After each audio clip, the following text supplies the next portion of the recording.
Hey, what's going on out there, YouTube? This is SEL0320 representing JVS. I was able to actually go and check out early screening for Aquaman. Through Amazon Prime, they allowed everybody on the 15th of December to be able to check it out at 7 o'clock premiere.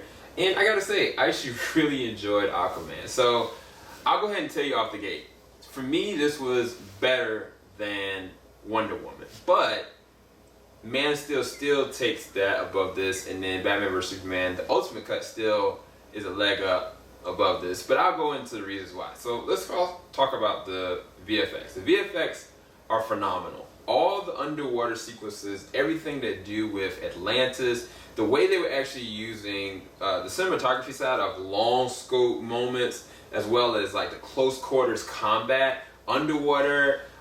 They did go over briefly with like how they were able to talk about different things underwater, and at the same time, like when Mira's using her powers, or when Aquaman is using other things that are interesting towards the third and second act of the movie, as well as anybody else. Like the underwater presence and all the animals feel and look amazing. Like I think that James Cameron's new film for Avatar 2, 3, and 4 are going to probably take different elements from what this is trying to do. If not, they're going to over supersede it. But right now, as far as underwater sequences, James Wan has nailed it, and I think he did a really good job with that. Now, as far as the fight sequences were freaking amazing.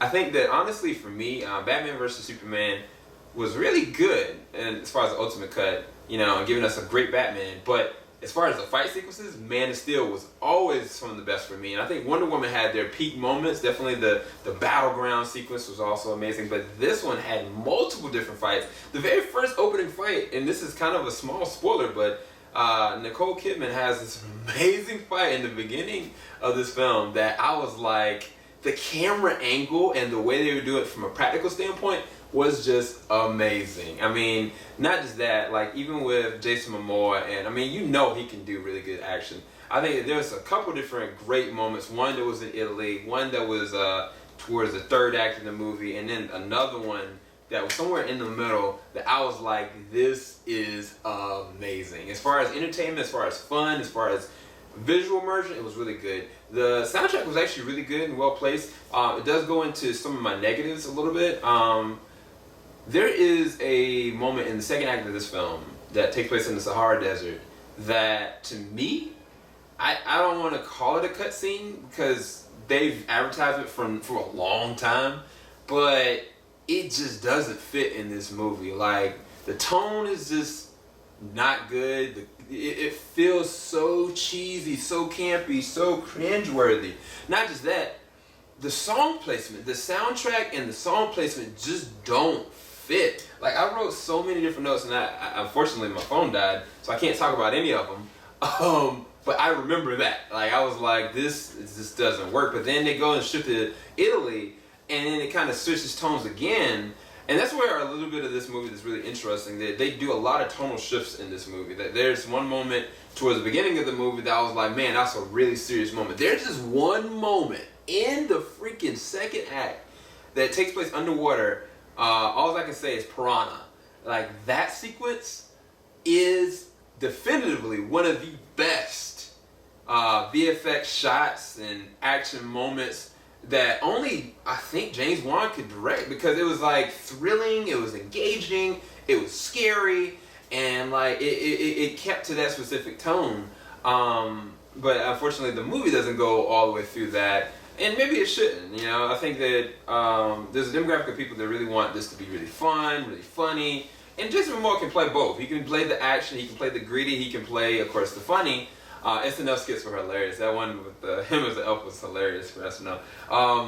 But in general, I think that they did a really good job with the VFX, and I think the soundtrack, for the most part, actually worked pretty well. But let's go into the acting. The acting, I think that Jason Momoa is a beast, man. Like, he nails this character. He is definitively Aquaman. Nobody will ever rag on Aquaman ever again. They'll always think to Jason Momoa, who is a freaking beast in this movie, in every single way. Now, there are moments where they kind of just like play up different comedic numbers that just don't work. Anything that was in the Sahara Desert just didn't work for me. I think that him and Amber Heard do have really good moments. I just don't know if they have a good chemistry yet. I think I need a little bit more from what they're gonna do with them from relationally. But we'll see where that goes. Definitely William Dafoe. He's a masterclass actor. Like he does a really good job with vocal. I think that honestly though, they played his character safe, whereas in the comics and what my perception was, maybe I did have an interesting perception that his character was going to go a little bit deeper. They really don't go anywhere with his character yet. Patrick Wilson, he's a great actor, period. You know what I'm saying? And I think he does a really good job of King Orson Master. And I think that, he's a good villain, but at the same time, I feel like the script holds him back and constrains him with really random moments of dialogue, but at the same time, he knows how to execute. And I think that's one of the things. If he wasn't in this film, those action moments, those moments of like, man, I can't believe he did this. Because in the third act, I'm gonna skip a little bit ahead. There's something they do with his character that I was like, wait, what? He did this, and like this is how this is gonna like play. I was like, really, and I was really taken aback by that. Nicole Kidman is amazing in this film. She is so good that I was like, man, like I would love to see more of what she would do, in this kind of role, so to speak. Dolph Lundgren does a really good job as Mira's father. Amber Heard does a really good job too. I think she's a very strong character, very versatile. I think that there are certain moments that they kind of like fast track her with Jason Momoa to me, because organically it was like, okay, now one moment she's just being mad to be sick and mad. Another moment it's like it's kind of attraction. This other moment it's kind of backtracking, and I was like, I haven't even established Mira in connection with Ocean Master, so it was kind of just really weird. Your boy Yahya Abdul, what is his final? Is Motin the second? He is great as Black Manta. The problem is, this is the real problem. It's not that he's a bad villain. It's that they don't set this movie around him. It's kind of like, think, what's my man's name? Ooh, oh my gosh, that played in Green Lantern, that played the role of Sinestro. They should have let him be the main villain of that movie. Now, this movie does have a really good villain in Ocean Master, but Black Manta is kind of like to the side. Spoiler, that's who his character is going to be. But it was kind of just like, there was a meaty moment in the beginning of the movie that set an interesting tone that didn't go anywhere, verbally or written.